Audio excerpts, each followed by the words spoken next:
Purihin ng Diyos sa oras na ito. Nais kong dumulog tayo sa mga salita ng Diyos at babasahin ko na rin para hindi na tayo So, from Deuteronomy chapter 30. Deuteronomy chapter 30 verse 15. At from verse 15, then jump tayo after verse 15 ay babasahin ko ang verse 19 and verse 20. So sabi dito ng verse na yan, "See, I have set before you today life and prosperity, and death and adversity." Verse 19, "And I call heaven and earth to witness against you today that I have set before you life and death, the blessing and the curse. So choose life in order that you may live, and your descendants, by loving the Lord your God and by obeying His voice and by holding fast to Him, for this is your life and the length of your days, that you may live in the land which the Lord swore to your fathers, to Abraham, Isaac, and Jacob, to give them." Praise God. Ang Diyos magpala sa mga salitang binasa natin. Sabihin natin, Amen. Nako po tayo sa oras nito. Purihin ang Diyos at sa araw na ito ay salamat sa biyaya ng ating Panginoon. At so ngayon po ay unang araw ng huling buwan ng 2024. At ilang araw na lamang ay magtatapos na uli ang year 2024. At muli nating sasalubungin ang panibagong taon na mayroong panibagong expectation ng paggawa ng Diyos sa buhay ng bawat isa sa atin. Aming say amen to that. May panibagong expectation na kung siya ay naging mabuti, ay naging mapagbiyaya. Sabi ng awit, it gets sweeter and sweeter as the days goes by. At sabi pa ng isang awit, the more that I love Him, more love He bestowed.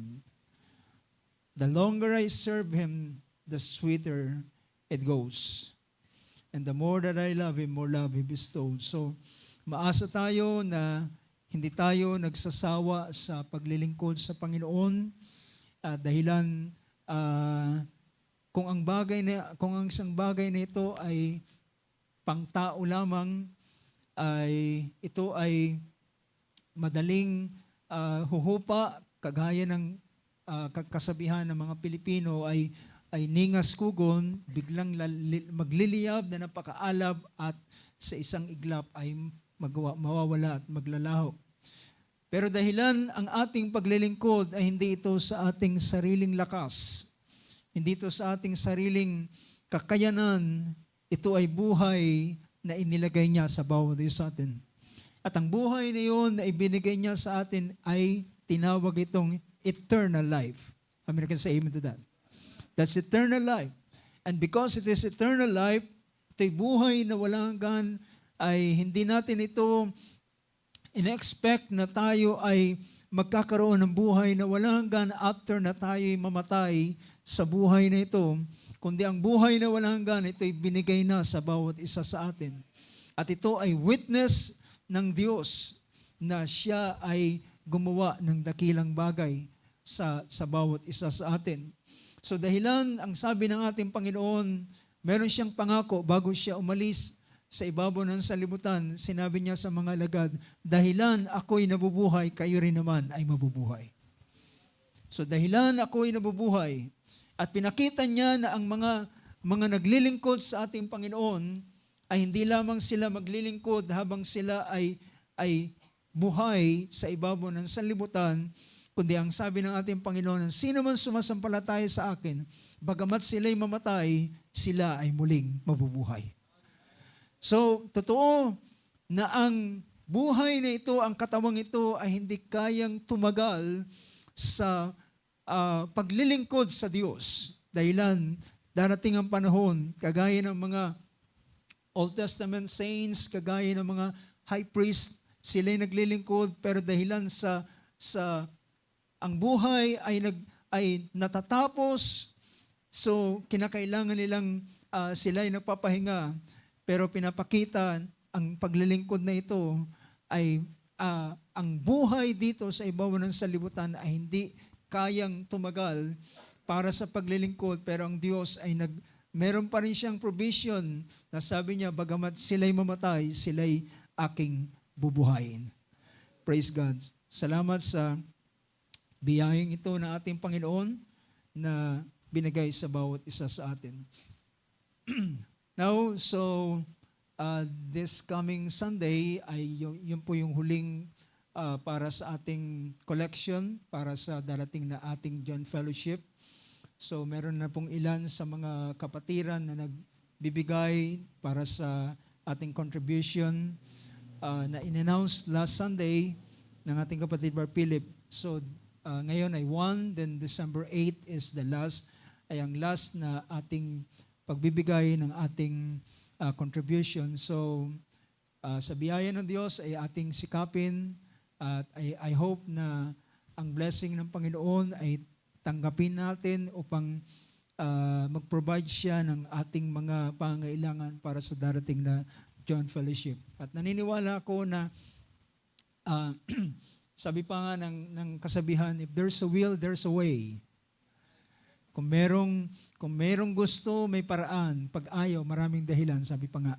So kung tayo ay merong ganitong desires para sa gawain ng Panginoon, then tayo ay magtatabi at pwede tayong mag-fasting ng ating mga merienda.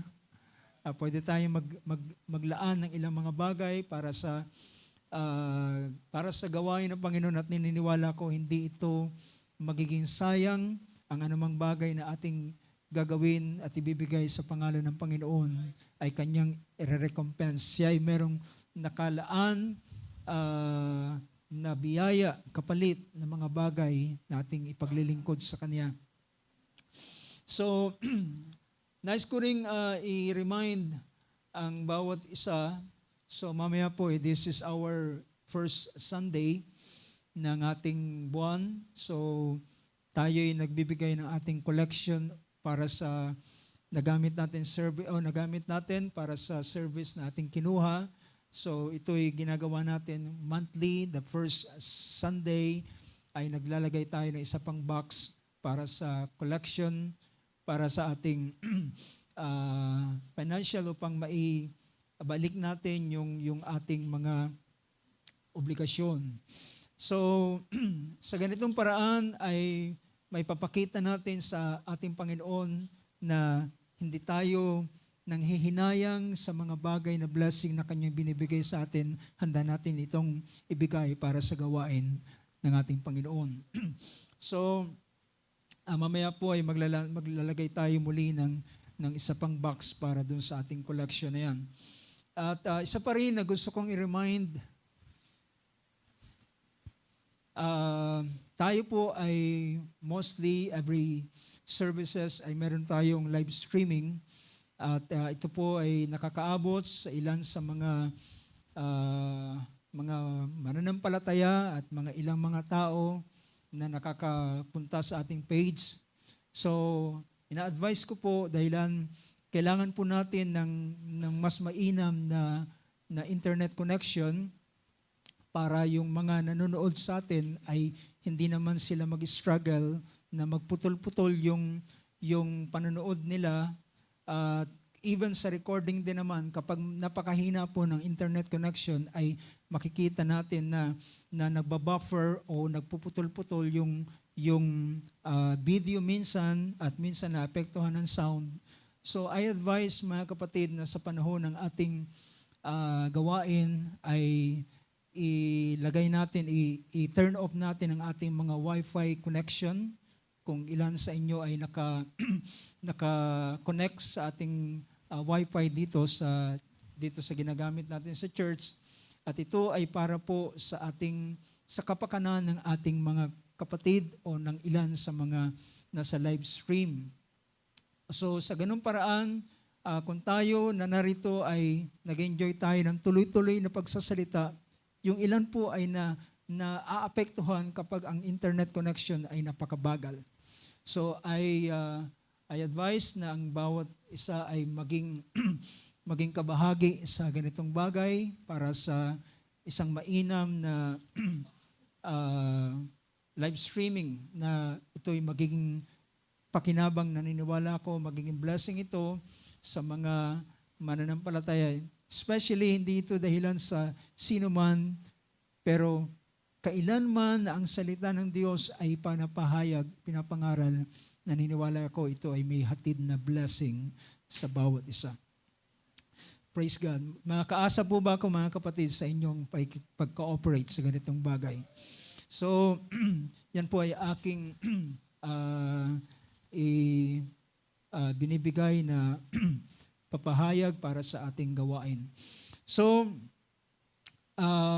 sa mga susunod po, maring ito ay by next year ay gusto ko pong yung ating prayer devotion na ginaganap natin every other Tuesday ay gagawin po natin itong full service na parang midweek. So at nakikipag-usap na rin ako sa pwedeng magiging location natin, maring kung loobin ng Diyos pwede sa bahay ni Brother Turo at aking inaasahan na yung ating mga kapatid naman dito sa Baclaran ay pwede rin sila kung gugustuhin nila ay makapasyal o makabahagi naman.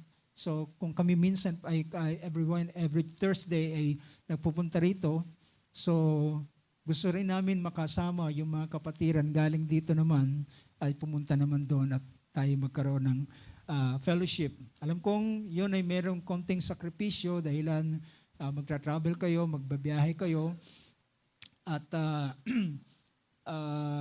medyo late na rin makakauwi. Pero alam ko sa biyaya ng Panginoon, yung ating kagalakan ay papatay ng lahat ng mga bagay na mga panghihinayang na ating maring iniisip. So I hope ang ganitong bagay ay mag-materialize this coming year sa biyaya ng ating Panginoon ay ang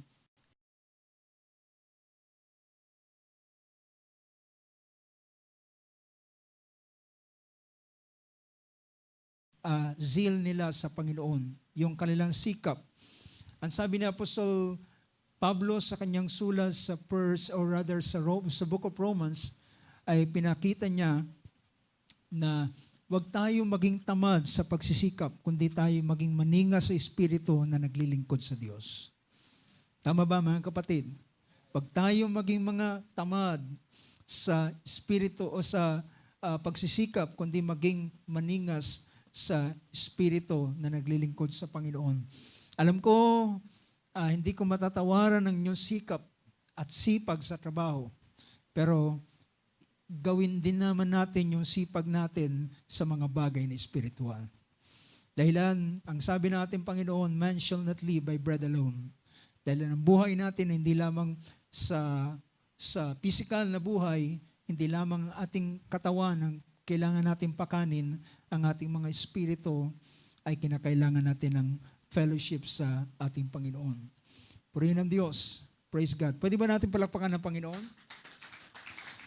Praise God. So medyo naapektuhan po ako nung hangin natin. So, nice kung dumulog tayo sa mga salita ng Panginoon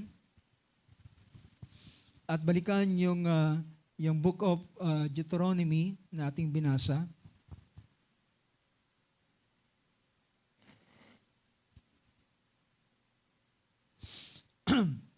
So, ang Book of Deuteronomy chapter 30 na binasa natin kanina ay dito ay pinahayag At gusto kong bigyan ng pansin ang bahaging ito. Salamat sa Diyos sa pinahayag na ating kapatid Brother Michael para sa isang paksa na may kinalaman sa perilous time o panahon ng ang end time. Ay sinabi ni Apostol Pablo na ito ay panahong mahirap, mapanganib, a difficult time, at totoo na ito ay hindi na ganon kasing safe sa kagaya ng pinapakita.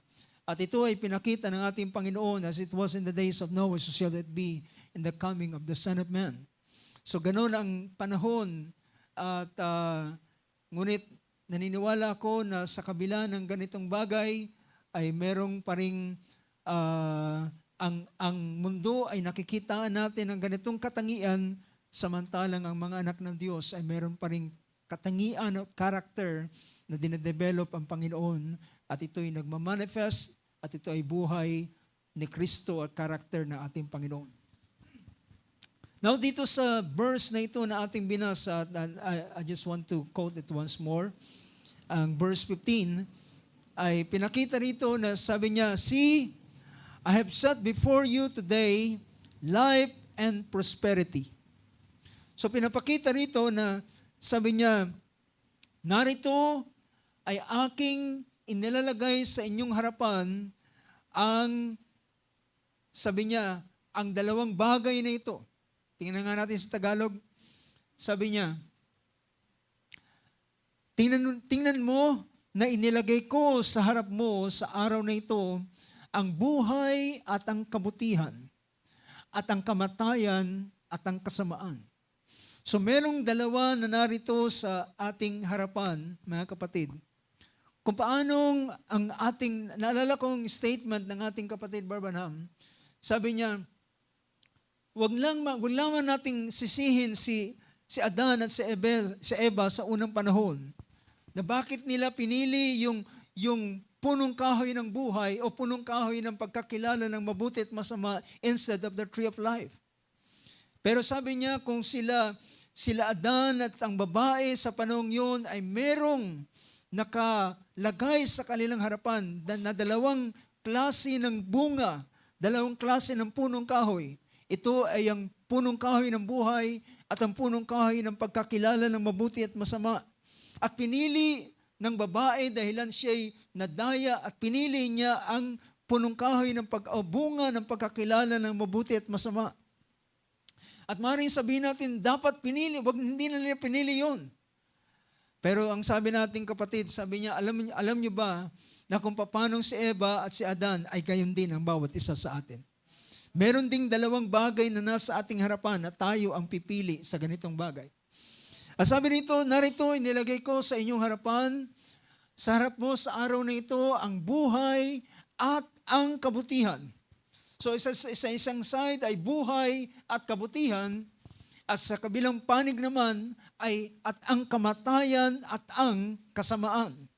So, ngayon, ang sumunod na pangungusap sa verse 19, sabi niya, aking tinatawag ang langit at ang lupa na pinakasaksi laban sa inyo sa araw na ito, na aking inilagay sa harap mo buhay at ang kamatayan, pagpapala at ang sumpa, kaya't ang payo niya, piliin mo ang buhay upang ikaw ay mabuhay, ikaw at ang iyong binhi. So sabi niya, piliin mo ang buhay upang ikaw ay mabuhay, ikaw at kasama ng iyong binhi. Gusto kong bigyan natin ng pag-usapan ng paksang ito as the power of choice and decision. The power of choice and decision. Ang kapangyarihan ng pagpili at ng ating pagpapasya. So, bago ang tao ay humantong siya sa pagpapasya, siyempre pa meron siyang unang ginagawa at ito ay yung pagpili niya. Tama ba mga kapatid? Ito yung pagpili niya. Then kapag mostly ang tao ay meron siyang tinatawag na preference. Ang tao ay may mga preferences, may mga bagay na ginugusto. Ngunit, merong bagay na inilagay ang ating Panginoon sa bawat isa sa atin. Ito'y pinakita, inilagay sa ating harapan, life and prosperity, ang buhay at ang kasaganaan, death and adversity, ang kamatayan at ang ano yung sa Tagalog sa verse 15? Sa Tagalog ay ginamit yung death and kamatayan at kasamaan. Death and adversity o kamatayan at kasamaan. Sa verse 19, sabi niya, tinatawag ko ang langit upang maging saksi. So, pinapakita rito na ito ay covenant ng Panginoon. Pakikipagtipan, ito'y agreement. Na kapag merong agreement, mga kapatid, sino man ang tutupad at sino man ang mananatili at mag-comply dito sa agreement na ito, well, walang pagsala, mga kapatid, na kanyang makikita ang blessing ng ganitong bagay. Kaya say amen to that. So pinakita rito, tinatawag ko ang langit na maging saksi laban sa inyo sa araw na ito. That I have set before you, nilagay ko sa inyong harapan, sabi niya, inilagay ko sa inyong harapan ang buhay at kamatayan, ang pagpapala at ang sumpa. Now mga kapatid, gusto ko magtanong, sino ang pipili sa kamatayan at sumpa? Siguro walang gustong pumili nito. Diba? Walang gustong pumili ng kamatayan at sumpa. Kung sinong tatanungin natin, walang gugusto na piliin ang kamatayan at ang sumpa. Pero kapag tinanong natin, sinong gustong pumili ng buhay at pagpapala? Well, siyempre pa, lahat ay magtataas ng kamay. Gusto ko ng buhay, gusto ko ng pagpapala. But you know, mga kapatid, ang tinatawag na kamatayan, buhay at kamatayan, pagpapala at sumpa, ito ay tinatawag na consequence. Alam niyo ba yun? Yung consequence is, in other words, ang consequence, it is the result. The result of your choice. Andyan ba kayo, mga kapatid? Consequence is the result of one's choice. Ito yung resulta ng pinili ng isang tao. Now, pwede alam nyo, hindi mo pwedeng piliin ang consequence. Diba? Pero, ang tao, kapag siya'y nagdesisyon, anumang pasyahin niya, meron itong consequence. Nakukuha niyo yung punto ko, mga kapatid. Anumang piliin ng isang tao, ay meron itong katumbas. Meron itong resultang mangyayari at magaganap sa kanya. At merong mga tao na ayaw ng pangit na consequence, pero sila'y pumipili ng isang bagay at ang resulta nito ay pangit na consequence. Do you get my point, brothers and sisters? Pinapakita ko na sa ganitong bagay ay hindi minsan ayaw ng taong piliin ang pangit na consequence. Dahil pag pinag-usapan na consequence is either good or bad.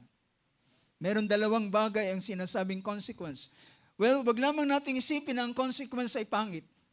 Lahat ng result ng isang bagay, ito ay consequence ang pinapakita rito. At yung consequence na yan, yung result na yan, it is always based on your decision. Nakuha nyo? It is always based on your decision. So whether anuman ang inyong piliin, meron niyang consequence. Meron niyang resultang mangyayari at magaganap para sa inyo. Now, pinakita rito sa verse na ito, ay pansinin ninyo mga kapatid na wag nating sabihin na may mga taong narinig ako, buhay ko to, wag nyo kong pakialaman, kung anumang mangyari sa aking buhay, ako lang ang mananagot sa bagay nito. No, sir. Alam niyo ba, anuman ang inyong pipiliin, hindi lamang ikaw ang maapektuhan yan, kasama ang iyong, kung sino man ang kasama mo. Pansinin ninyo ang pinakita ng verse na ito. Verse 19. Ang verse 19, muli nating basahin ang verse 19. I call heaven and earth to witness against you today that I have set before you life and death, the blessing and the curse. So choose life in order that you may live, you and your descendants.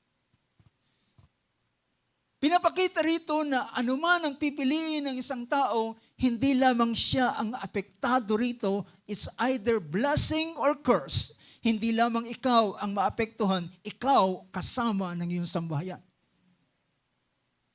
In fact, ang buong katotohanan ay, alam niyo ba kung anong nangyari nang ang babae ay madaya, nang ang babae ay piliin niya ang bunga ng pagkakilala ng mabuti at masama? Ano ang naging resulta nito? Ano ang naging consequence nito? Ano ang naging resulta? Ang resulta nito ay hindi lamang sila, not just only Adam and Eve, ang pinalaya sa Garden of Eden. Ito'y siya at lahat ng kanyang anak ay naapektuhan ng ganitong bagay. Nakukuha niyo mga kapatid. So ibig sabihin, ang ating palang mga choices at mga decision ay hindi lamang ikaw ang makikinabang ng consequence nito. It's either bad or good, kundi ikaw kasama ng iyong nasasakupan ay maapektuhan ng ganitong bagay. So, pinakita ng Book of Romans chapter 5 verse 12 na ang naging sa pamamagitan ng isang tao, pumasok ang kasalanan sa sanlibutan at ang result ng pagpasok ng kasalanan ay kamatayan.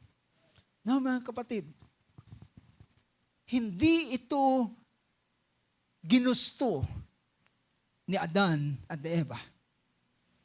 Pero ito ang consequence na hindi nila pwedeng maiwasan. Pero in the first place, ang ating Panginoon ay nagsabi na sa kanila sa Genesis chapter 2. Ano sabi ng ating Panginoon? Sabi niya, sa lahat ng punong kahoy makakakain kayo sa lugar na ito, maliban sa bunga ng punong kahoy ng pagkakilala ng mabuti at masama. Sa araw na kayo'y kumain, sa araw na yun, kayo'y mamamatay. Well, sinabi sa kanila ng Panginoon, pero hindi nila naintindihan na ito yung consequence. So ang tao ay pumipili ayon sa kanyang ginugusto at pinapasya, pero hindi niya maiiwasan ang magiging resulta ng ganitong bagay. Now, alam nyo, last Wednesday ay naroon po kami sa bagong tindahan na binuksan ng ating kapatid si Eileen at nag-request siya na magkaroon ng blessing at prayer para sa pagbubukas ng kinabukasan ay nagbukas ang kanyang tindahan.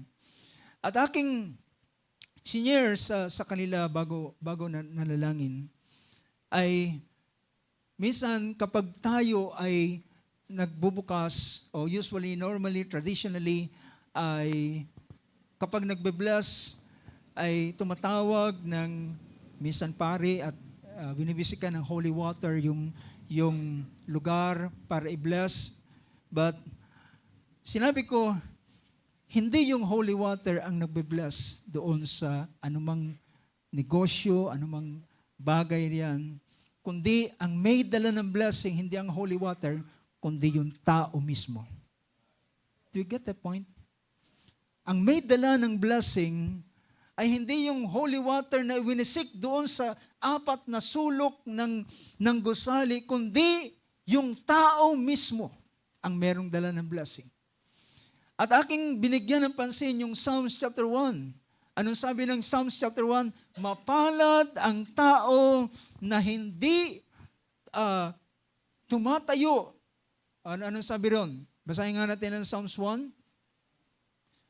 Sabi ron, mapalad ang tao. So hindi yung bagay na kanyang, o yung gusali, o yung negosyo, kundi yung tao mismo. Mapalad ang taong hindi siya lumalakad sa payo ng masama. So it's the man, ang tao ang siyang merong dahilan, may dala ng blessing o may dala ng curse. At sabi ko pa nga, pwede may mga taong magpayo ng magandang idea. Well, pwedeng, for example, sa isang tindahan, sabi niya, pare, bakit di mo subukang maglagay naman dito ng alak o kaya ng sigarilyo? Kahit di ka nagsisigarilyo at na umiinom ng alak, ay maganda naman yung kita nito. So it seems a good idea. Pero ang sabi ng Banal na Kasulatan, mapalad ang taong hindi lumalakad sa payo ng masama. So kahit pa man gaano kaganda ang payong yan, ang iyong i-consider pa rin ay ang mga salita ng Diyos. At kung iyong i-consider ang iisipin mo ay parang sayang naman yung tubo ko. Ay meron akong inupahan, at nagbabayad ako ng upa, so bakit di ko lang itindang lahat? Pero mas mapalad, sinabi niya, ang taong hindi tumatayo sa payo ng masama. Ang iyong kinoconsider na payo ay walang iba kundi ang salita pa rin ng Diyos. So, at sabi niya, hindi tumatayo sa daan ng mga makasalanan at di naupo sa harapan ng manunuya. At pagdating doon sa verse 3, siya ay magiging katulad sa punong kahoy na naitanim sa tabi ng agos na nagbubunga sa kanyang kapanahunan, ang kanyang dahon na may hindi nalalanta sa lahat ng kanyang ginagawa ay magtatagumpay siya. So ni sino may dala ng blessing? Sino yung pari o yung tao na nag-bless doon at nanalangin nung lugar? No, brothers and sisters. Kahit yan ay pag-pray, then ang tao pa rin ang siyang mayroong dala ng blessing itself. So may kita natin, so yung ganitong bagay, yung pinakita rito sa lahat ng kanyang ginagawa, anuman ang hawakan ng kanyang kamay ay pagpapalain. It is a consequence. Diba? Ito ay result. Result ng ano? Result ng mga bagay na ginawa ng tao sa mga unang pangungusap ng Book of Psalms. Anong sabi ron? Hindi sila tumatayo sa daan ng mga makasalanan, umuupo sa mga lugar ng manlilibak, hindi sila nakikinig ng payo sa masama, kundi verse 2, ang kanilang kaluguran, kundi nasa kautusan ng Panginoon ang kanyang, sabi ng English, delight or kagalakan. Ang kanyang kagalakan, ibig sabihin, kung ano ang kinasisiyahan mo, yun ang iyong pinipili. Your delight, ang iyong kagalakan, ang kanyang kagalakan ay nasa kautusan ng Panginoon, at sa kautusan ng Panginoon, siya ay nagbubulay-bulay araw at gabi. And verse 3 is just the result or the consequence of what happened from verse 1 to verse 2. Ito ay resulta lamang. Yung sinabi rito, siya ay magiging kagaya. So kung gusto ng sino man ng kanilang negosyo ay maging firm at nakagaya ng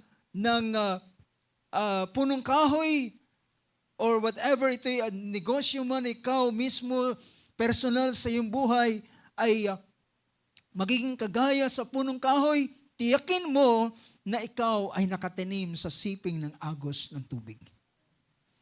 Dahilan sa takdang panahon, ikaw ay magbubunga at hindi ka makakaranas ng tagtuyo. Well, alam niyo ba, ang buhay ng isang tao ay dumadaan sila sa mga season. Merong spring, merong summer, merong fall, at merong winter. Ngunit, may mga halaman na sila ay dumaraan. Kung tingnan mo ang halaman, para siyang patay na, pero hindi siya patay. Wala siyang mga dahon. Naubos yung mga dahon niya. Tuyo yung mga sanga niya. Wala kang halos parang walang buhay. Parang patay na siya. Pero hindi mo alam, buhay pa rin siya. So ang pinakamahalaga mga kapatid, anuman yung season na yung daanan ng mahalaga, buhay ka pa. Ang mahalaga ay may buhay na naroon sa loob dahilan dumating man ang taglagas, dumaan man ang panahon ng fall, dumaan man ang panahon ng halos parang tingin ay parang patay na, pero meron pa rin buhay doon sa loob niya that isang araw ay makikita mo ay muling magsusupling. Muling mananalingsing, muling magdadahon, at makikita mo mamumulaklak at muling mamumunga. So that's a season. That's a season na dinadaanan. Now, tingnan natin. Alam ko mga kapatid, ang ganitong paksa ay medyo malawak, pero gusto ko lang puntahan ang ilang bahagi rito.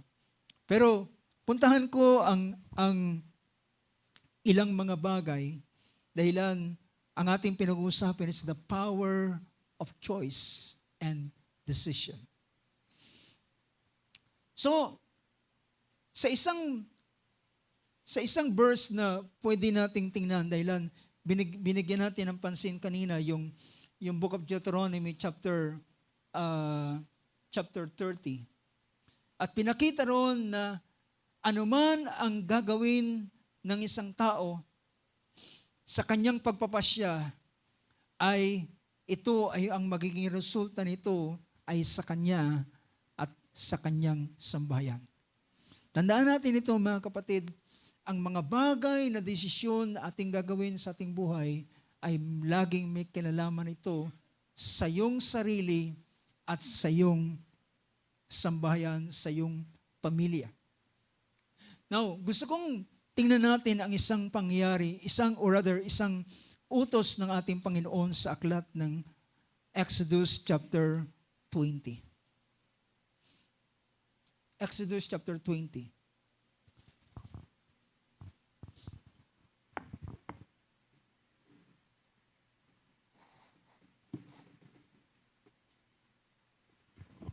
Ito ay unang utos ng ating Panginoon na ibinigay sa bayan ng Israel. Anong sabi riyan? Sa verse 2 ng chapter 20, Ako ang Panginoong Diyos na naglabas sa inyo mula sa lupain ng Ehipto, mula sa bahay ng pagkaalipin. Verse 3, huwag kang magkaroon ng ibang mga Diyos sa harap ko. Next verse.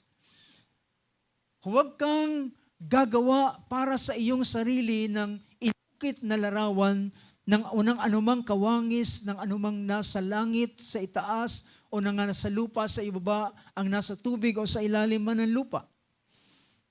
Huwag mo silang yuyukuran o paglilingkuran man sila sapagkat akong Panginoon mong Diyos ay Diyos na mapanibughuin na aking pinarurusahan ang mga anak dahil sa kasamaan ng mga magulang hanggang sa ikatlo at ikaapat na salin ng mga napupuot sa akin.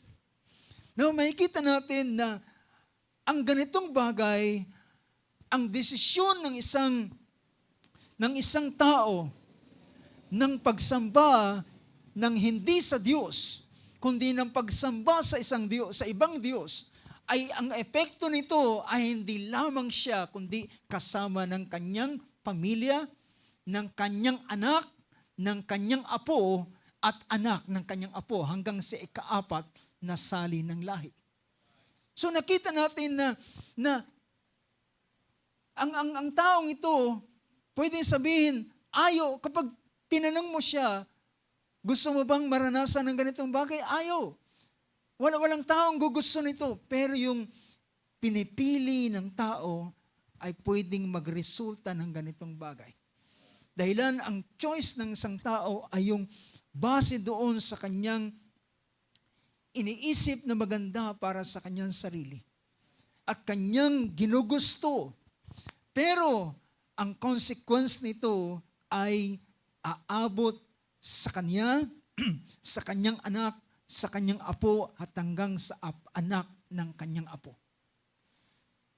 You know, mga kapatid, habang tinitingnan ko ito, kung merong curse ng pagsamba sa yung idolatry, may curse, at ang curse na ito ay tumatagos sa kanya, sa kanyang anak, sa kanyang apo, hanggang sa anak ng kanyang apo, well, naniniwala ako, meron namang blessing ang paglilingkod sa tunay na Diyos. I realize this. Na-realize ko, mga kapatid, na kung bakit merong ganitong curse, if there is a curse, sa sin ng idolatry, I believe there is a blessing ng paglilingkod sa tunay na Diyos. At ito ang blessing nito ay sa iyo, sa iyong anak, sa anak ng iyong anak, at sa iyong buong, sa iyong lahi, sa iyong angkan. At sabi ng ating Panginoon, ilan man ang tawagin ng Panginoon. Dahilan ng pangako ay para sa iyo, sa iyong anak, sa anak ng iyong mga anak, at sila na nasa mga malayo, wika ng Book of Acts, at ilan man ang tawagin ng Panginoon. There is a blessing, I believe. I believe there is a blessing ng tinatawag na paglilingkod sa tunay na Diyos. At mapalad ka kung ikaw na tayo ay binigyan ng biyaya na makilala natin ang tunay na Diyos na siya nating pinaglilingkuran. So, kung merong ganitong bagay, naalala ko, yung verse na ito, yung consequence ng idol worship sa verse 5, na dadalawin ng Panginoon ang mga napupuot sa Kanya, well, meron itong opposite. At ang opposite na ito ay minsan merong isang lalaki sa jail sa lugar ng Philippians, ng lugar ng Philippi. At merong sa panahong yon ay nakakulong si Paul. Si Paul at saka yung isa niyang kasamaan.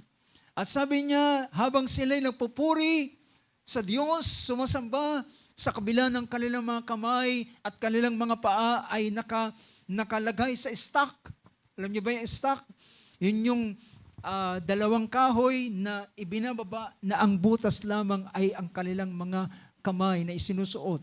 At hindi mo parang malaking posasyon na nakasuot ang kanilang mga kamay. Hindi sila makagalaw. Pero sa kabila ng ganung bagay, may mga latay ang kanilang mga likuran, pero sila'y umaawit ng pagsamba sa Diyos. Umaawit sila sa Panginoon. At habang sila'y umaawit, all of a sudden, nagkaroon ng lindol sa lugar doon at nakawala ang lahat sa mga stock, yung mga prisoner sa lugar ng kinaroroonan ni Paul. At habang sila ay nang makita ito ng isang namumuno doon sa jail, gusto niyang patayin ang kanyang sarili dahilan pananagutan niya ang lahat ng mga bilanggo sa lugar na yun. At nang makita ni Paul, sabi niya, huwag mong saktan ng iyong sarili. At natatakot siya, sabi niya, ano nga aking gagawin? Sabi niya, sumampalataya ka kay Jesucristo, ikaw at ang iyong sambahayan ay maliligtas. See, this is the opposite na consequence ng idol worship. Ang consequence naman ng pagsamba, paglilingkod, pananampalataya kay Kristo, ikaw at ang iyong sambahayan ay maliligtas. Do you believe that?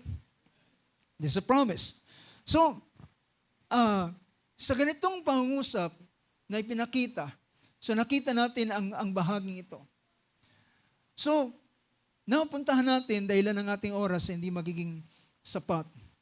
So, yung consequence ng ating mga choices at ang ating mga desisyon ay hindi yan pwedeng mapigilan. Hindi mo yan mapipigilan. Ang consequence na ito. So, it's either pag pinili mo, ang sabi ng ating Panginoon sa bayan ng Israel, merong buhay at kamatayan, buhay at life and prosperity, death and adversity ay inilagay sa iyo. Sa verse 19, sabi niya, blessing and curse. Naroon naman yung life and death, blessing and curse. Pero ang payo niya, choose life. Piliin mo ang buhay sapagkat ikaw ay mabubuhay at ang iyong buong sambayan. Now, titingnan natin mga kapatid ang kahalagahan ng desisyong ito na pinakita ng banal na kasulatan. Isa sa pinakamainam na bagay ay kapag ang isang tao ay gagawa ng pagbibigay ng desisyon, isa sa pinakamagandang dapat niyang maging basis ay walang iba kundi ang salita ng Diyos. America say amen to that. Ang basis niya ay laging ang principle ng salita ng Diyos. Ang pangako ng salita ng Diyos. At kung sa pamamagitan ng guiding principle na ito, ay yun ang magiging paraan, measuring rod ng iyong pagpili, I believe, ang consequence ay hindi mo rin hindi mo malalagpasan. Dahilan, meron ding consequence nito. Ang consequence nito ay buhay at pagpapala. Sa isang pangyayari sa buhay ni Abraham, nang si Abraham ay matanda na, we know the story how the Lord blessed Abraham with everything na sa kanyang binigay sa kanya ng Panginoon. Ginto, pilak, kayamanan, mga hayop, at mga maraming bagay. Ngunit, dumating ang panahon, siya ay matanda na, at siya ay kinakailangan ng malapit na sa kanyang kamatayan. Ngunit, meron siyang iniingatang salita ng pangako ng Diyos na sabi niya, pagpapalain ko ang iyong binhi. At sabi niya, at ibibigay ko sa iyo ang lupaing ito sa iyo, sa iyong anak, at sa anak ng iyong mga anak. Ang lupaing ito ay aking ibibigay sa iyo. Ngunit, ang sinabi ng Panginoon sa kanya ay pinakita na hindi siya dapat kumuha ng mapapangasawa ng kanyang anak doon sa lugar ng Canaan na kanyang kinaroroonan. Bagkus ang kinakailangan niyang gawin ay ikuha ang kanyang anak ng mapapangasawa mula sa kanyang mismong kamag-anak. At isang panahon, tinawag niya si Eliezer at ang isa sa kanyang katiwala at nabinigyan niya ng atas at sinabi niya sa kanya, ilagay mo ang iyong kamay sa ilalim ng aking hita at ikaw ay sumumpa sa akin na hindi mo ikukuha ang aking anak na mapapangasawa dito sa lugar na ito. So pansinin ninyo na sa verse 3 ng chapter 24 ng book of Genesis, and I will make you swear by the Lord, the God of heaven and the God of earth, that you shall not take a wife for my son from the daughters of the Canaanites, among whom I live. but you will go to my country and to my relatives and take a wife for my son Isaac. And the servant said to him, suppose the woman, sabi ng verse 5 sa Tagalog, sabi niya, paano kung ang babae ay ayaw niya na sumunod sa akin at ayaw niyang pumunta dito sa lupaing ito? Sabi niya, ang gagawin ko ba ay pwede ko bang kunin ang iyong anak at dalhin ko doon sa lupain na kanyang kinaroonan? So yun yung tanong ng kanyang alipin. Sinabi sa kanya, sakaling hindi pumayag ang babae na sumama sa akin sa lupaing ito, dapat gumang ibalik ang anak mo sa lupaing pinanggalingan mo?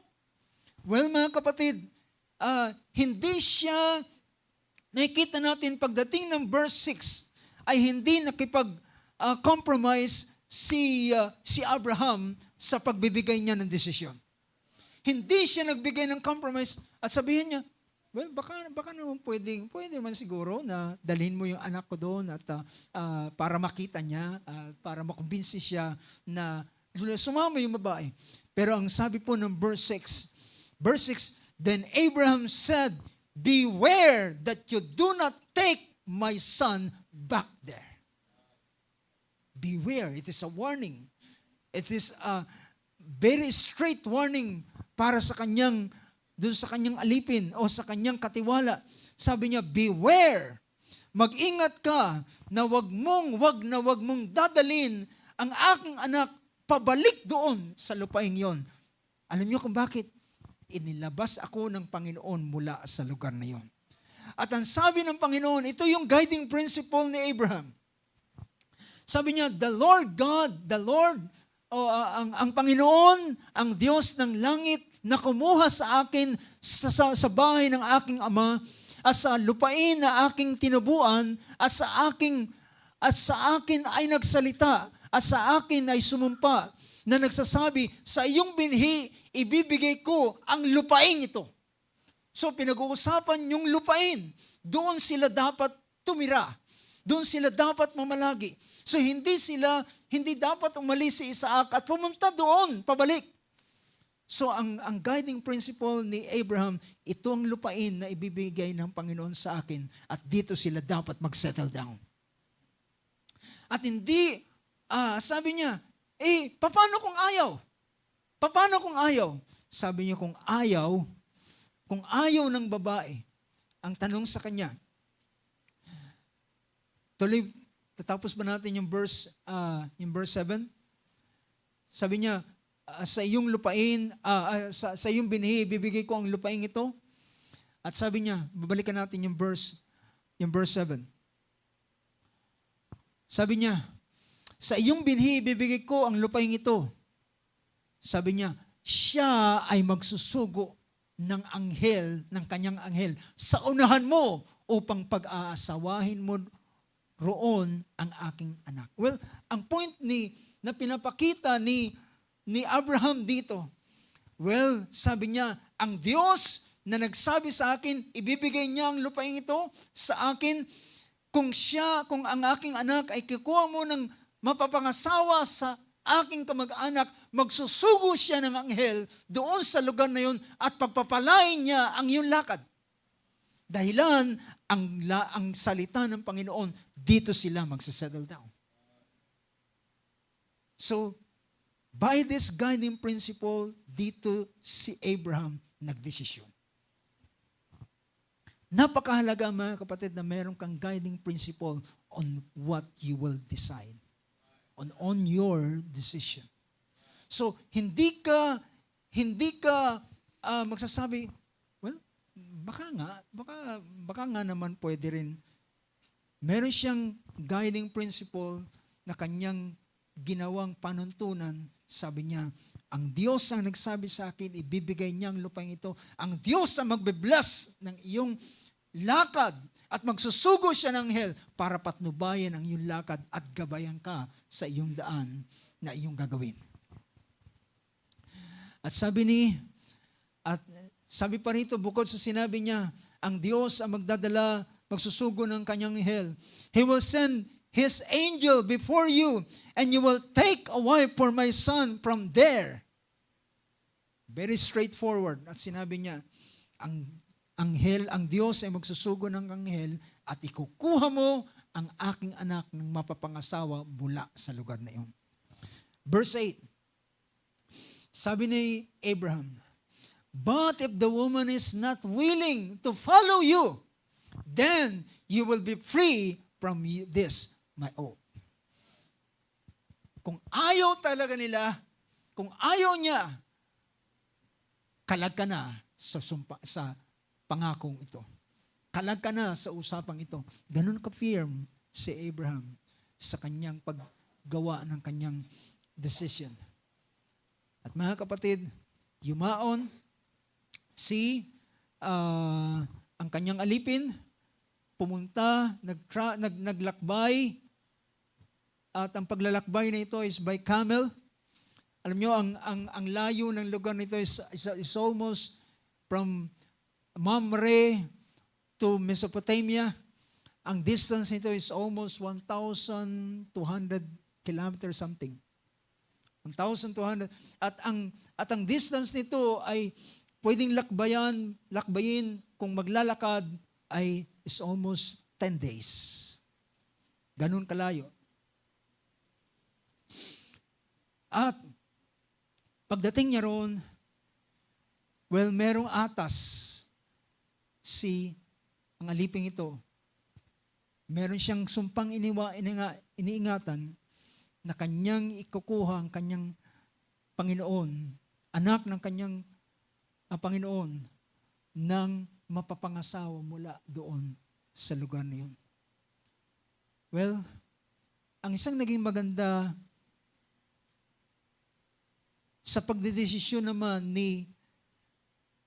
ng aliping ito, nang makarating siya doon after 10 days, ang kanyang ginawa habang naroon na siya, wala siyang ibang ginawa kundi tumawag sa Diyos ng kanyang Panginoon.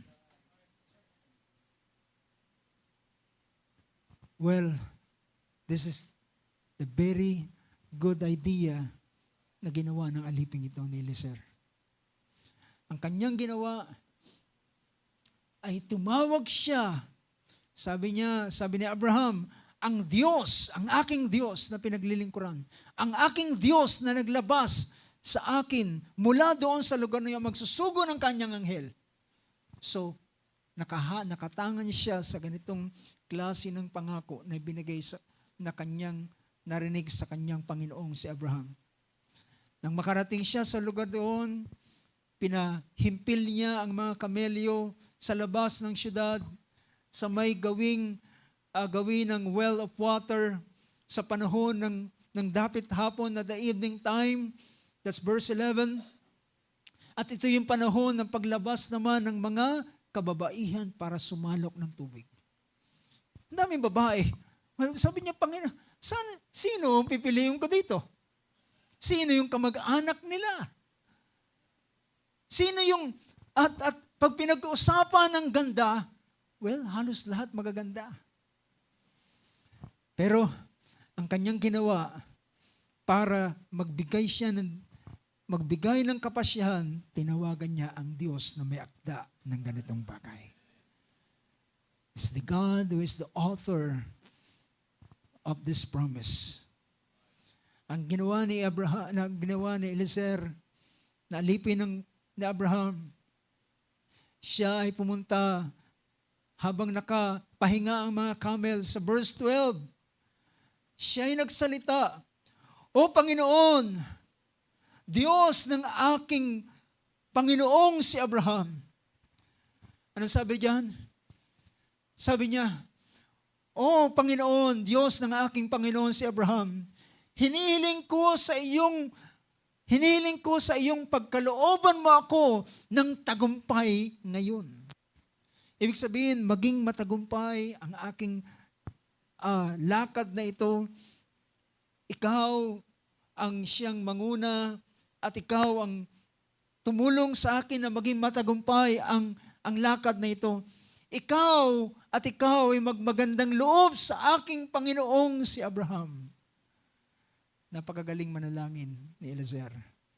Dahilan ng kanyang sinangkalan, hindi siya sa kanyang sarili. Panginoon, pagpalain mo naman yung aking lakad. Pagpalain mo naman yung lakad kong ito para naman maging maganda ang paningin ng aking amo sa akin at sabihin, magaling kang servant. Well, hindi sa kanyang sarili. Nakukuha niyo yung punto ko, mga kapatid.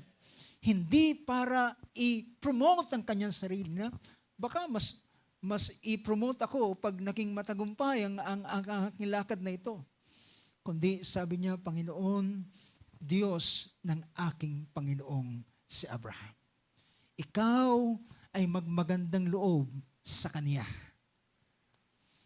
At brothers and sisters, habang siya ay nanalangin, siya ay humingi ng sign, and we know this story.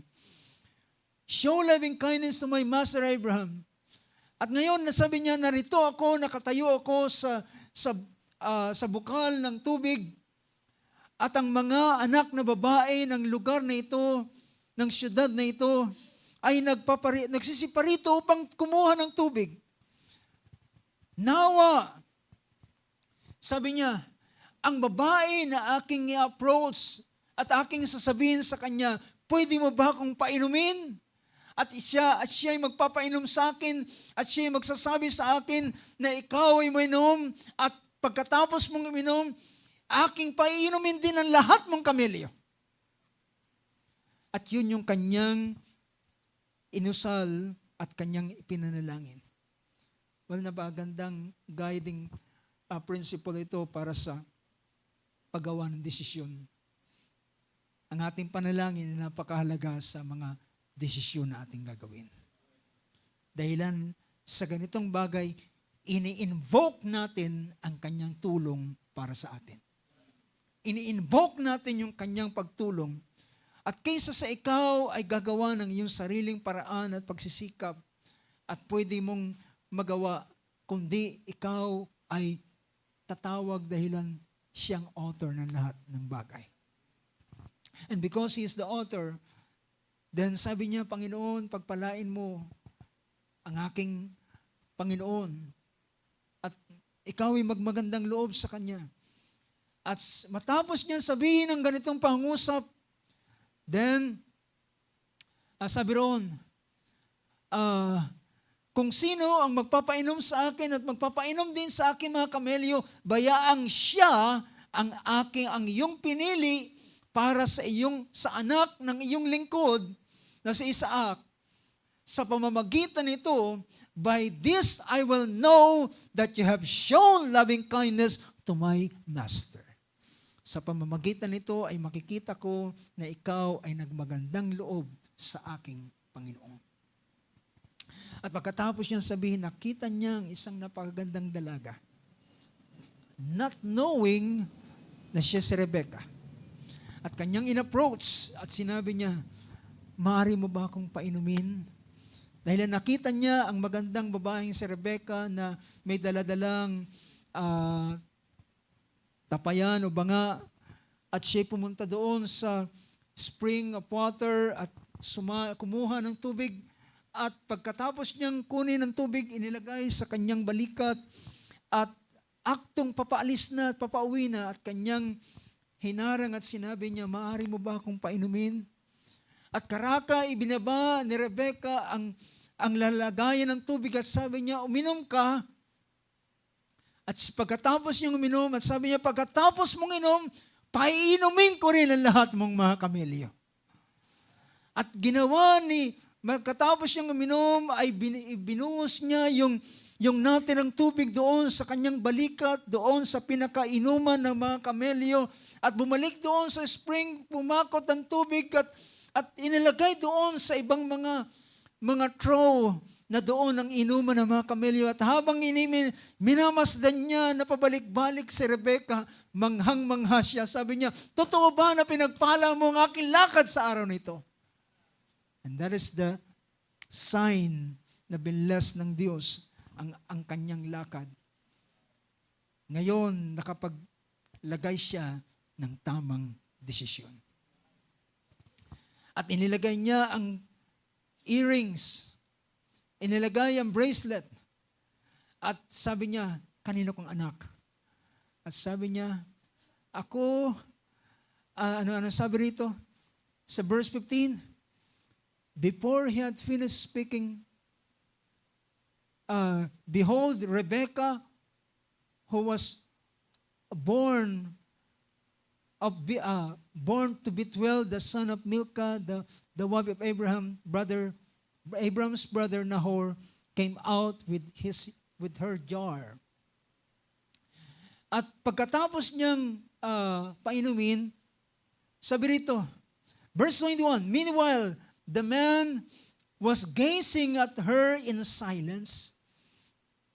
Nanahimik, walang speechless si Eliezer habang kanyang tinitingnan ng ganitong bagay. Whether the Lord had made his journey successful or not. And when the camels had finished drinking, the man took gold rings weighing half a shekel, 2 bracelets for her wrist weighing 10 shekels in gold, and said, whose daughter are you? Please tell me. Is there room for us to lodge in your father's house? She said to him, I am the daughter of Bethuel. Anak siya ni Bethuel, na anak ni Milcah, na na asawa ni Nahor. At doon siya namangha, dahilan ang kanyang dalagang nakausap ay apo ni Abraham. Alam niyo ba na si Rebekah ay apo ni Abraham? Apo sa pamangkin, rather I should say. Dahilan si Nahor at si Abraham ay magkapatid, at anak niya at ito ay dahilan late na pong ipinanganak si Isaac. Alam natin yan. So, matagal nang nagkaroon ng anak ang kanyang kapatid na si Nahor, at nagkaroon na siya ng apo at nagdalaga na. See? At ngayon, halos kasabay niyang dalaga ang kanyang anak naman na si Isaac.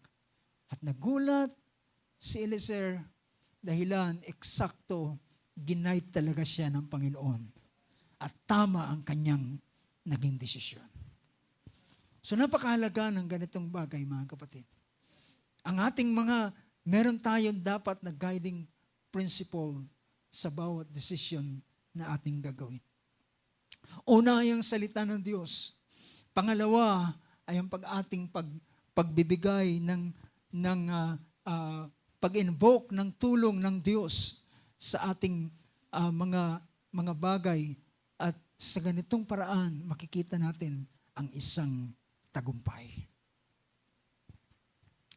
At pagkatapos niyang gawin ito, nagulat siya. Sabi rito, she said, ang tanong ni Eliezer, kaninong anak ka? Sabihin mo sa akin. Verse 24, she said, I am the daughter of Bethuel, the son of Milcah, whom she bore to Nahor. And again, she said to him, sabi niya, meron kaming lugar doon sa amin. Verse 26, then the man bowed low and worshiped the Lord. Nagalak si Eliezer at sinabi niya, nakita niya paano pinagpala ng Diyos ang lakad nito. So makikita natin, natapos niya ang ganitong bagay na merong tamang pagpapasya. Si Abraham ay meron siyang paraan ng pagpapasya, at dito naman si Eliezer ay meron siyang ginamit na guiding principle para sa pagpili. Now mga kapatid, iwanan natin ang ganitong bagay, and I hope makakita tayo ng ganitong paraan sa mga bagay na ating paggawa ng mga desisyon. Dahilan pagkatapos na gawin ito ni Abraham at gawin ito ni Eliezer, nakita nila kung paano ang napakainam na consequence o yung result ng bagay na kanilang ginawa. Sa isang pangyayari sa banal na kasulatan,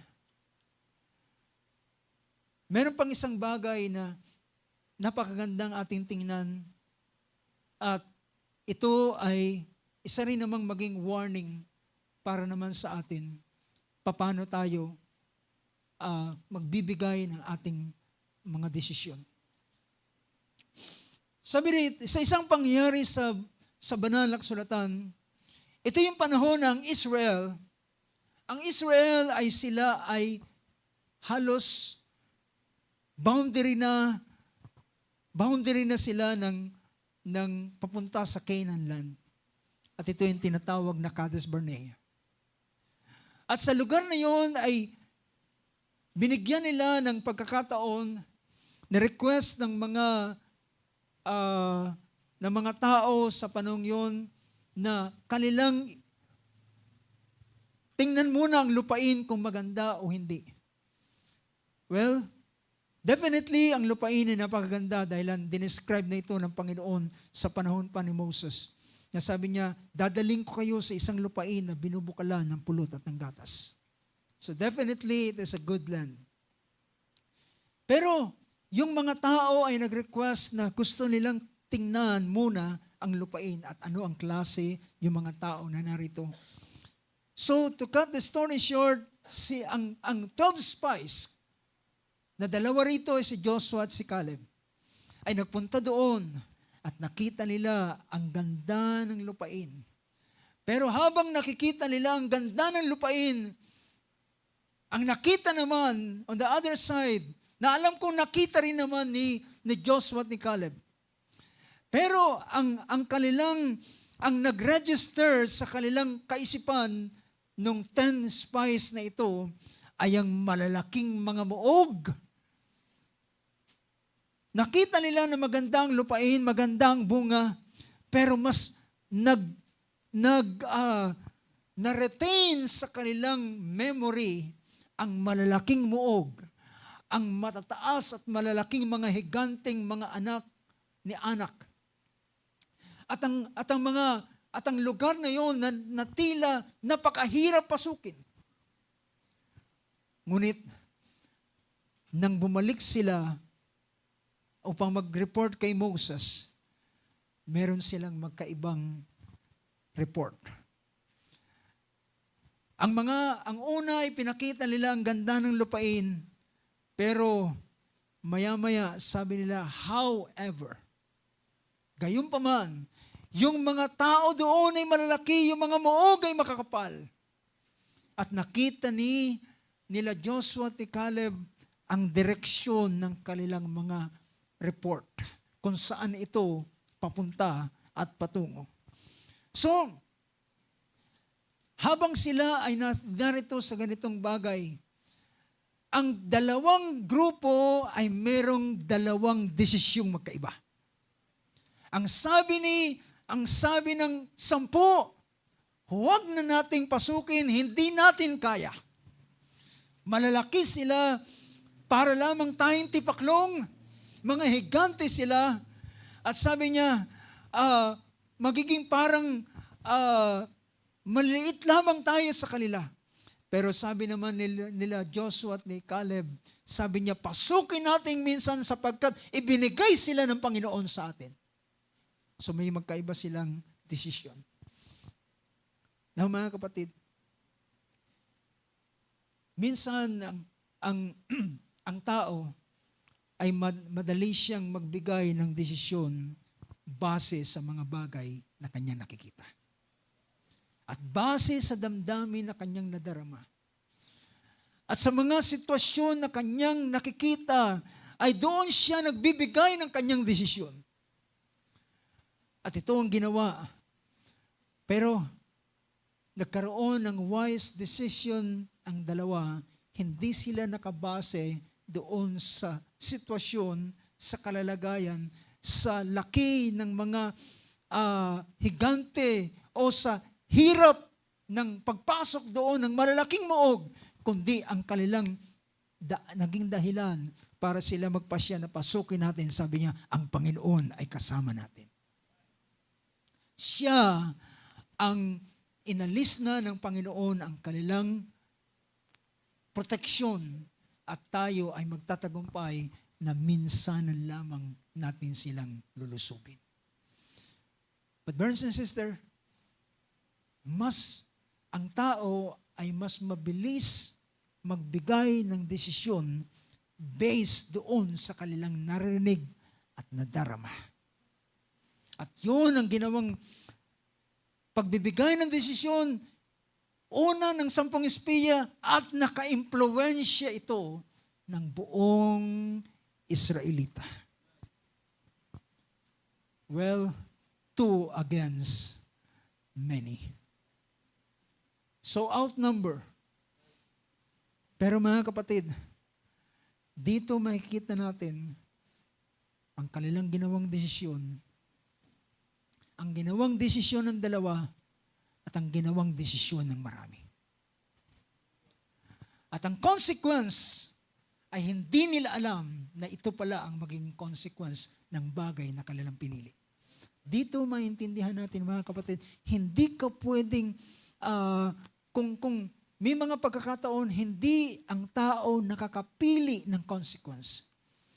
Ang mostly na kanyang binibigyan ng pansin ay na dinedesisyonan base sa kanyang kasalukuyang kalalagayan at karanasan na hindi niya alam kung ano ang magiging consequence ng bagay nito. Pagkatapos magpasya ng mga tao na impluwensyahan ang mga Israelita, nag-iyakan sila na nag-iyakan.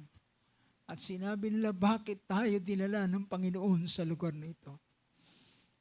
Bakit di na lamang tayo pinatay ng Diyos sa ilang? O bakit tayo pinalabas pa ng Diyos sa Egypt? Kung dito rin lamang tayo mamamatay at ang ating mga anak ay magiging huli ng mga higanting ito. Sabi niya, mas mabuti pa siguro na bumalik na lamang tayo sa Egypt. That's ang sunod-sunod na kanilang desisyon. Una, hindi na sila papasok sa lupain. Pangalawa, balak na nilang bumalik sa Egypt. Well, mga kapatid, ganun ba kadali? Ang matapos gawin, ipakita ng Diyos ang kanyang kamanghamanghang gawa, hinati ang dagat na pula, sinalot ang buong Egypt, and then ngayon babalik sila sabihin, pero narito na kami uli. Pero sabi ng Panginoon, matapos niyang makita ang ganitong bagay, nagalit ang Diyos, sabi niya, tumabi ka Moses, at aking pupuksain ng minsan ang bayan. At mula sa iyo ay magbabangon ako ng isang bansa at ang bansa na manggagaling sa iyo, siyang ipapasok ko doon sa lupain ng pangako. Well, si Moses, tawag sa kanya ng banal na kasulatan, siya ay tapat sa kanyang sasambahayan ng Diyos. Hindi niya sinabi at di rin siya nagpasya, well, mas mabuti nga siguro, Panginoon, na ako na lang at ang aking mga anak na lang ang gawin mo, nadalihin mo sa lupain ng pangako. Well, ang sabi niya, Panginoon, kung gagawin mo yan, sasabihin ng mga bansa sa palibot na nakakita ng dakilang himala na yung ginawa, hindi mo sila kayang dalhin sa lupain ng pangako, kaya mo sila pinuksa sa ilang. At sabi niya, lalahanin mo si Abraham, si Isaac at si Israel na iyong pinangakuan. At sabi ng Panginoon, aking ipapatawad sa kanya ang kanilang kasalanan. Gayunpaman, sabi ng Panginoon, verse 22 ng chapter 14, surely all the men who have seen my glory and my signs which I performed in Egypt, in the wilderness, yet have put me to the test, These 10 times and have not listened to my voice shall by no means see the land. Hindi nila alam itong consequence. Yung mga tao na nakakita ng aking kalawalatian, nakita ng aking tanda, nakita nila ang ginawa ko sa lugar ng Egypt at sa ilang, ay sabi niya, at kanila kong sinubok ng 10 beses at di sila nakinig sa aking tinig, ay sa anumang paraan ay hindi nila makikita ang lupain. Hindi nila ito makikita, hindi nila masisilip ang lupain na aking pinangako. Kundi, pangako sa mga magulang, sapagkat, nor shall any of those who spurn me see it. Walang sino man sa kanila na nag-apusala sa akin ay makakita doon sa lupain yon, maliban kay Josue at kay Caleb. Ang desisyon na ginawa ni Caleb and Joshua, ito yung consequence nito. Ang consequence, sabi niya, si Josue at si Caleb lamang ang makakapasok dahilan sila ay merong kakaibang espiritu, sabi ng verse 24. Dadalhin ko sila sa lupain at sabi rito, at sila'y papasok at siya at ang kanilang mga anak ay magpuposisyon, kanilang aariin. Ngunit, sabi niya, ang mga tao, sa verse 29, verse 28, sabihin mo sa kanila, verse 28, sabihin mo sa kanila, ako'y buhay, sabi ng Panginoon, na kung paano ang sinalita ninyo sa aking pakinig, ay gayon ang aking gagawin sa inyo.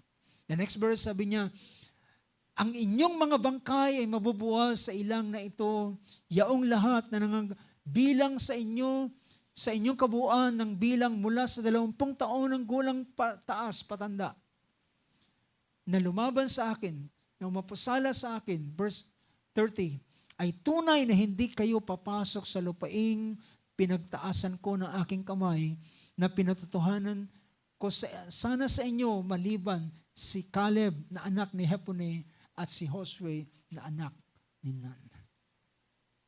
Nang marinig ito ng bayan, nakita nila ang consequence.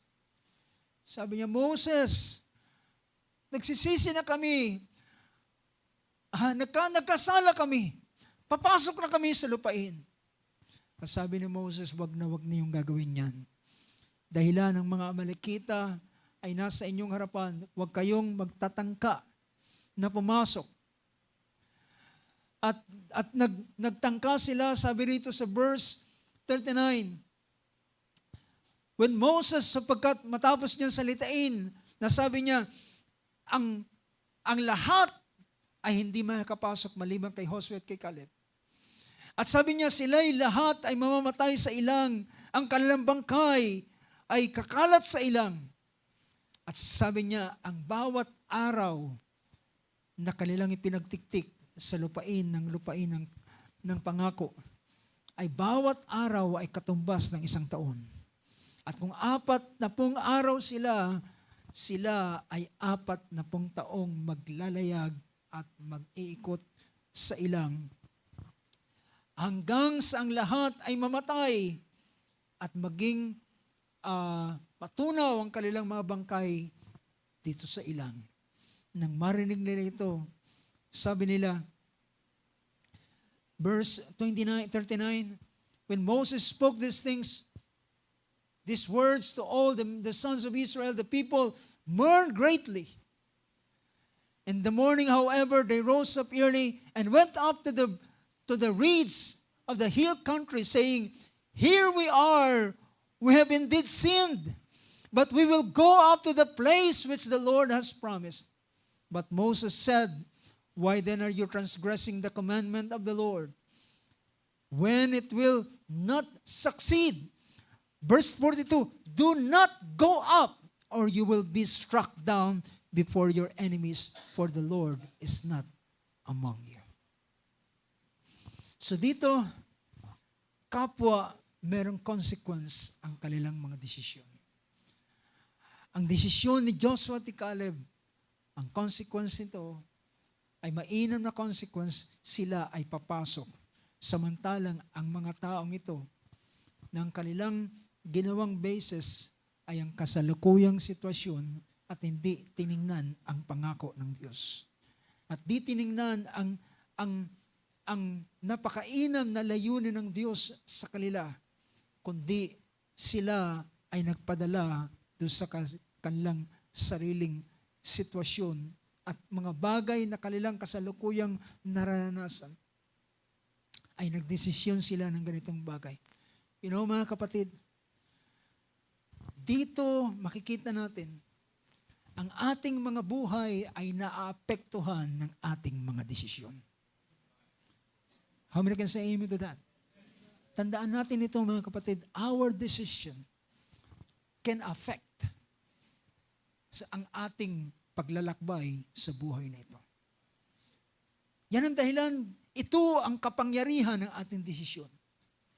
Ito ang daladala ng ganitong bagay. Ito ay pwedeng magdala ng buhay, magdala ng pagpapala, at pwede rin naman magdala ng sumpa at ng kabiguan sa bawat isa sa atin.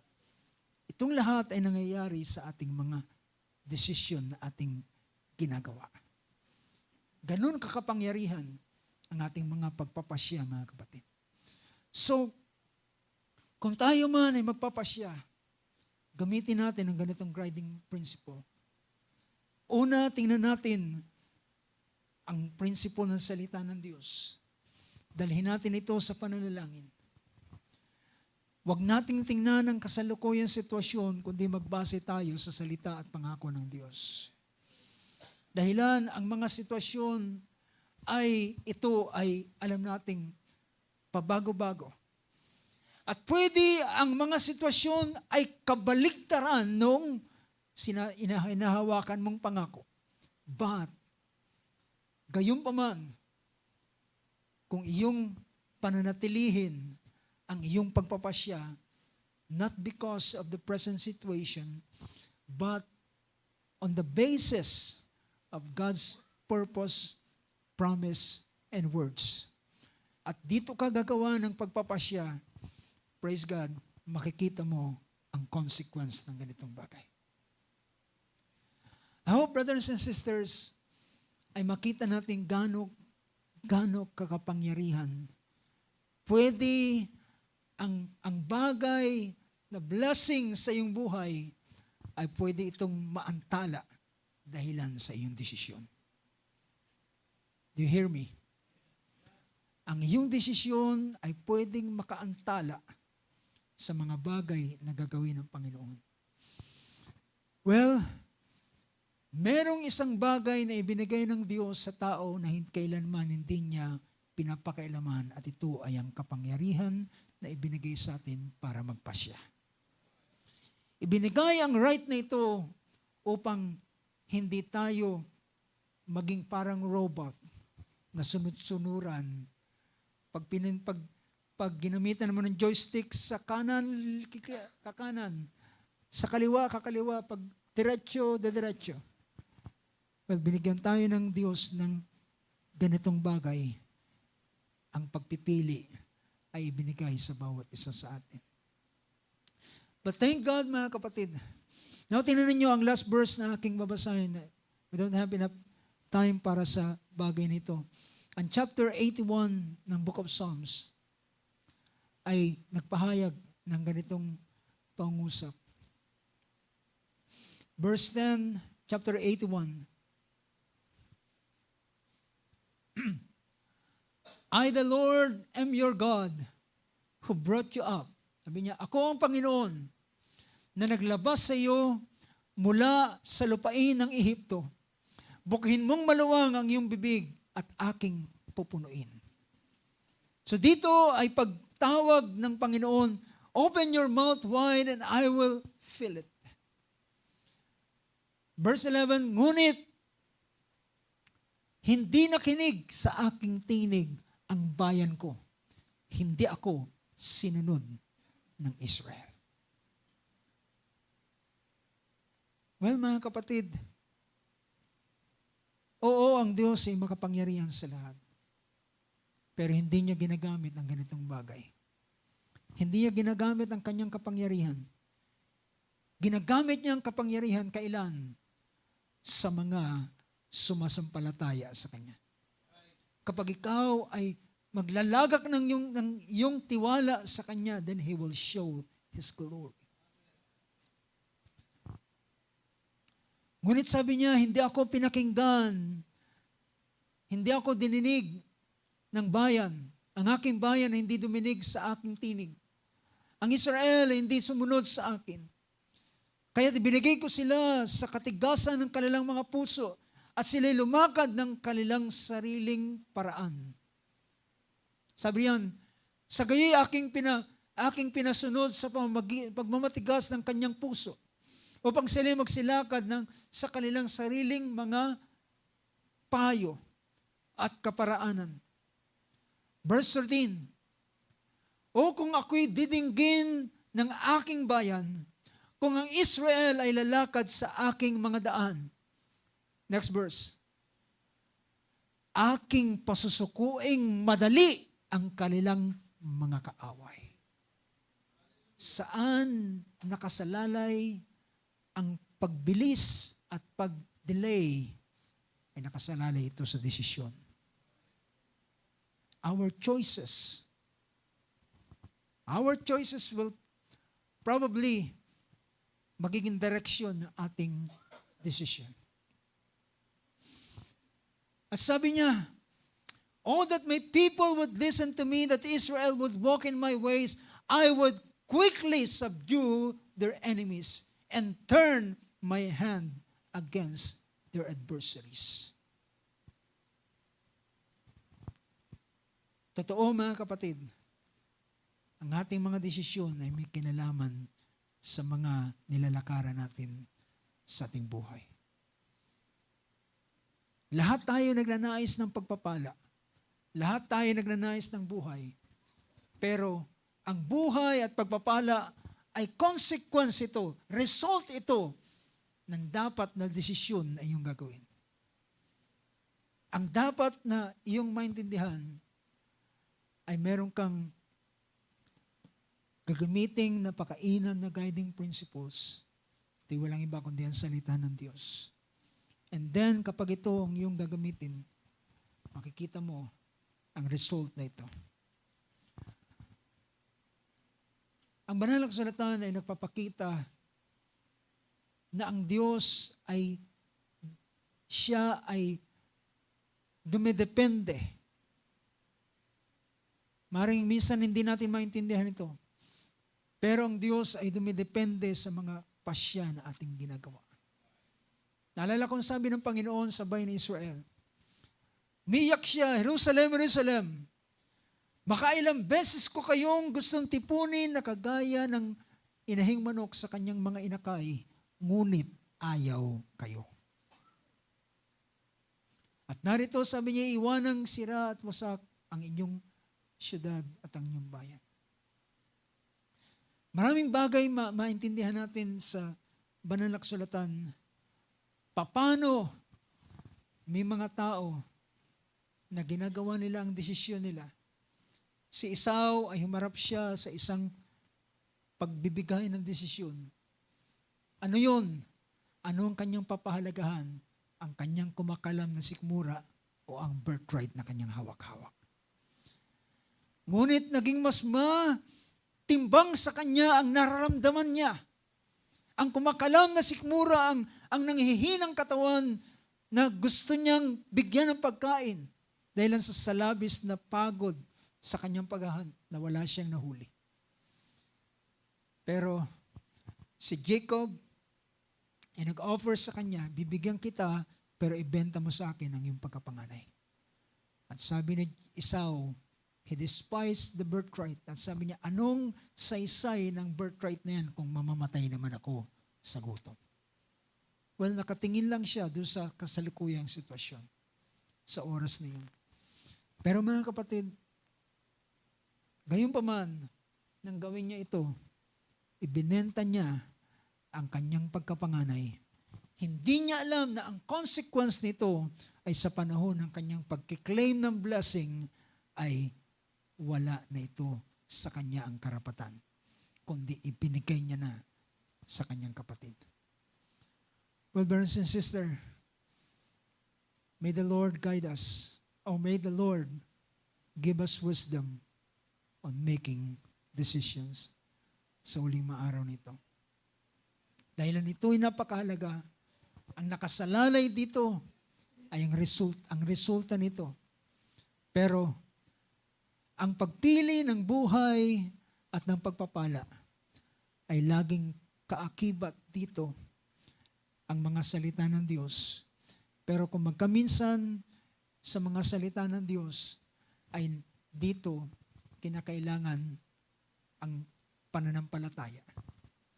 Dahilan kung ikaw ay hindi lalakad sa pananampalataya at ikaw ay lalakad sa paningin, maring masway ang pagbibigay mo ng desisyon.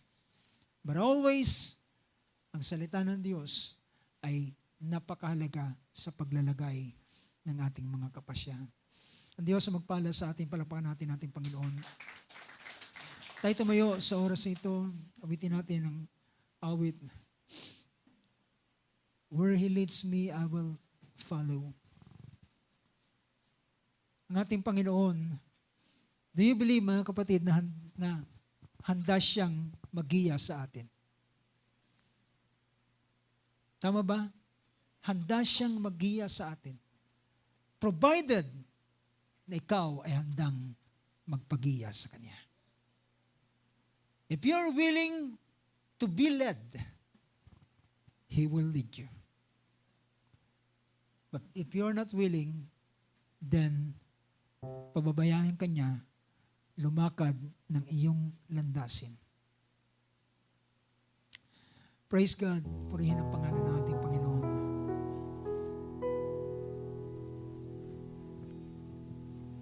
Pwede ba natin awitin ang first verse and then chorus?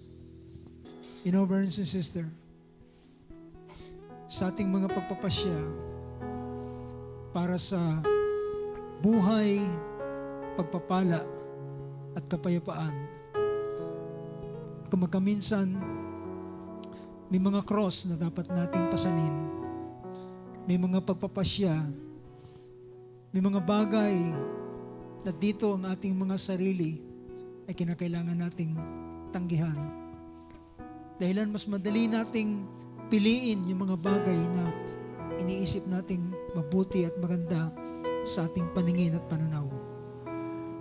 At minsan yung tinitingnan natin na principle ng salita ng Diyos ay sometimes it is a hard way. Ito ay mas mahirap na landasin. Ngunit ang dulo nito, ang consequence na ating maranasan ay buhay, pagpapala, at patuloy niyang pagsama at ang kanyang paggawa at ang mabilis na paggawa ng Panginoon o pangigawad niya ang biyaya para sa kanyang mga anak. O Lord Jesus, hallelujah. Sa uling mga araw na ito, tunay na nagpapasalamat kami sapagkat hindi mo kami iniwanan. Kagaya kami ni Eliezer, bagamat siya'y nag-iisa o kasama niya ang mga alipin ni Abraham, may mga kamelyong kasama, ngunit ang higit na mahalagang bagay na sumama sa kanya ay ang Panginoon ni Abraham, na siyang naggiya ng kanyang buhay nang siya'y dumulog sa iyo at sila ay manalangin. Matapos din naman ang kanyang Panginoon ay magpasya ng isang kapasyahan ayon sa iyong layunin na ipinigay mo sa kanya. Panginoon Diyos, totoo na alam namin na hindi ganun kandali ko minsan ibigay ang ilang mga kapasyahan dahilan merong mga sariling kagustuhan na aming tatanggihan. May mga sariling mga bagay na aming idea na kinakailangan naming ibaba, kinakailangan naming ipasakop sa iyo. At habang aming dinadala ito sa pagpapasakop, ay doon namin tinatanggihan ng aming mga sariling paraan at mas aming binibigyan ng pansin ang iyong paraan sa aming buhay. Hallelujah. Blessed be the name of Jesus. Tayo dumulog sa panalangin. Ilan sa atin ang nais na makita ang ganitong mga biyaya, ang buhay, ang kalakasan ng pagpapala na inilaan ng Diyos para sa bawat isa atin. Ngunit meron siyang inilagay na pamantayan at ito yung kanyang mga salita sa uling araw nito. Kailangan natin ang kanyang giya. Kailangan natin ang kanyang gabay at patnubay. Dahil ang sabi ng ating Panginoon, hindi niyo pa nadaanan ang lugar na ito. At kailangan nila ng Diyos mismo, ang Diyos na merong panukala ng layuning yan, siya ang nakakaalam ng lahat ng mga bagay. And we cannot make it on our own. Hindi natin ito magagawa sa ating sarili. Kailangan natin ang kanyang pagsama sa uling araw nito. Hallelujah. Tayo dumulog sa panalangin. Praise God. Amang Diyos, sa oras na ito ay dumudulog kami sa iyong harapan.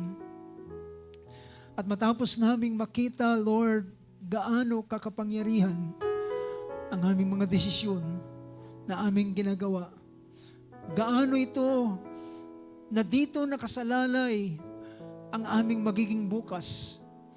Dito nakasalalay, Panginoon, ang magiging karanasan namin sa mga darating na panahon. Hallelujah. Maaaring may mga panahon na kami ay merong mga regrets, Lord, may mga panghihinayang sa ilang mga bagay dahilan kami ay nagbigay ng kapasyahan. Hallelujah. Ngunit nais mong i-preserve ang isang mainam na alaala ng aming buhay na sa kabila, O Diyos, na merong mga mababigat, mga mahirap na mga karanasan. Ngunit Lord, ay ang pagpili namin sa iyong sakdal na kalooban ay maghahatid sa amin ng isang mainam na resulta na kagaya na iyong sinabi. Lahat ng iyong iniisip sa amin ay pawang sa aming ikabubuti. Ang lahat ng iyong daan na iyong paraan ay para sa aming kabutihan upang kami ay magkaroon ng isang mainam na kawakasan at isang mainam na tagumpay. O Lord God, bawat isa sa amin ay nanasa sa aming mga buhay, Panginoon, na makita ang ganitong bagay. Hallelujah. Kaya't Lord God, nais naming pahintulutan ka sa buhay na ito. At Lord God, at hilingin na Panginoon, patuloy mo kaming pangunahan. Hallelujah. Kung magkaminsan ay nalilihis ng aming mga landasin, Lord God, meron kang Espiritu Santo sa aming mga puso na naglalagay sa amin ng mga conviction, Panginoon, na aming kinakailangang pakinggan dahilan ito, hallelujah, ay minsan mong pinapahayag. At kung hindi namin masusundan, Panginoon, ay maaari kaming mahulog sa isang kalalagayan ng aming buhay na kami ay magkakaroon ng regrets, Panginoon Diyos.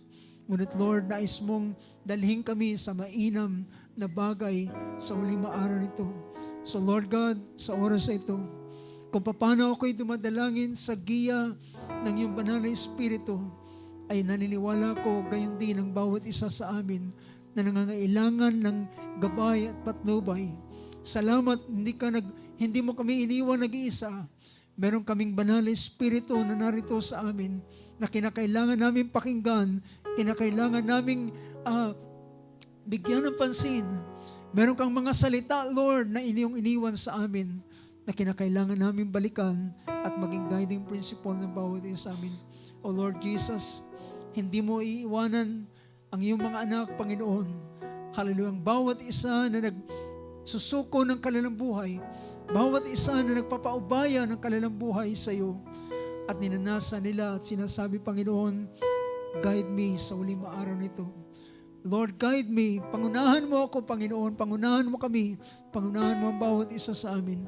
At anumang desisyon na dapat namin gawin ay mayroong mahalagang bagay na may kinalaman hindi sa aming sariling damdamin o kagustuhan, kundi may kinalaman sa iyong mga salita. Lord, hindi man ito namin kayang malirip, hindi man namin kayang makita at maintindihan ng lubusan. Pero Lord God, kami ay lalakad sa pananampalataya. Hallelujah, habang kami ay tumatangan sa iyong mga salita. I pray for your blessing, Lord, and your guidance sa buhay ng bawat isa, mula sa aking buhay, sa buhay, Lord, ng aking mga kapatid, at sa buhay ng ministeryo, Panginoon, ay aming dinudulog sa iyo sa panalangin. Guide us, Lord, and lead us, O Lord God. At habang aming pinagkakatiwala ito, hallelujah, then Lord Jesus, Ikaw ay magiging pastol ng bawat isa amin. Dadalhin mo kami sa sariwang pastulan. Purihin ka, Panginoon, mauwi sa iyo ang buong kadakilan, kaluwalhatian at pagpapasalamat. At ito'y sa pangalan lamang ng aming Diyos at aming tagapagligtas, ang aming Panginoong Jesucristo. Everybody say amen. Praise God. Palapan natin Panginoon sa oras ito as we sing it once more.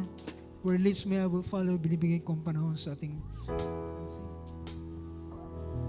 Hallelujah.